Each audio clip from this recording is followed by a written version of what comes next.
बिस्मिल्लाहिर्रहमानिर्रहीम। अस्सलामु अलैकुम। बेगम ने आईने में लिपस्टिक ठीक करते हुए कहा, माँ जी आप अपना खाना बना लेना, मुझे और इन्हें आज एक पार्टी में जाना है। बूढ़ी माँ ने कहा, बेटी मुझे गैस वाला चूल्हा चलाना नहीं आता। तो बेटी ने कहा, माँ पास वाले दरबार में आज लंगर है, तुम वहाँ चली जाओ ना, खाना बनाने की कोई नौबत ही नहीं आएगी। माँ चुपचाप अपनी चप्पल पहनकर दरबार की तरफ हो चली। ये सारा वाक़या उनका 10 साल का बेटा सुन रहा था। पार्टी में जाते वक्त रास्ते में उसने अपने पापा से कहा, पापा मैं जब बड़ा आदमी बन जाऊंगा ना, तब मैं भी अपना घर इसी दरबार के पास ही बनाऊंगा। माँ ने उसकी वजह पूछी, क्यों बेटा?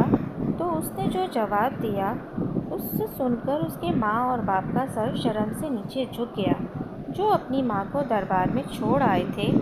उसने कहा, क्योंकि माँ जब मुझे भी किसी दिन ऐसी ही किसी पार्टी में जाना होगा, तब तुम भी तो किसी दरबार में लंगर खाने जाओगी ना, और मैं नहीं चाहता कि तुम्हें कहीं दूर किसी दरबार में जाना पड़े।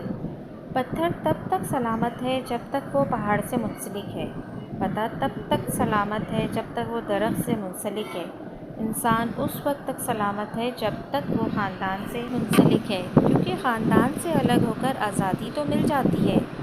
एक कब्र पर लिखा था, किसको क्या इल्ज़ाम दूँ दोस्तों, ज़िंदगी में सताने वाले भी अपने थे और दफन करने वाले भी अपने थे।